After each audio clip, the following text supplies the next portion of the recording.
But I also know there's a lot of people, and a matter of fact, I saw this actually being compared to a few times, is the whole Disney-Pixar relationship. When they first started, Pixar had a lot of creative do what you want to do. And then when their whole lease licensing thing was up and Pixar went on their own, they did more brilliant things. But the moment they merged back with Disney, you see what happens. They've got a bunch of... They're not bad, but they're not Pixar anymore. There's some sort of sequel machine.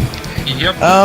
There's a plus and a minus to that. I like most all of Pixar's movies, particularly ones that start with WALL-E and Wreck-It Ralph.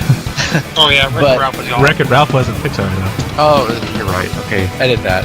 That's one of the things, though. Disney's making stuff like Frozen and Wreck-It Ralph and Rapunzel movie, Tangled, and they're like becoming the new Pixar, while Pixar's doing the Cars 2 and the... Planes. Yeah, it's... No, come back. And that Toy Story 3, that was cool, but I don't know. It's not unusual for Pixar to make sequels. I mean, considering the Toy Story franchise you pointed out, perfect example. I mean, Toy Story 2 is how old? But even some of their originals, I don't know a lot of people that really liked Brave. I mean, there was stuff they liked about it, but as a movie as a whole, especially compared to stuff like WALL-E, it just didn't hold up very well. And even WALL-E has its problems. No, you take that back. WALL-E was a magnificent movie. The first half everybody loves. The second half is where suddenly people divide very quickly, because it turns into a completely different movie. It does, and it went through a lot of processes. Like, originally the humans were going to be the bad guys. They were going to have evolved into like a slime form.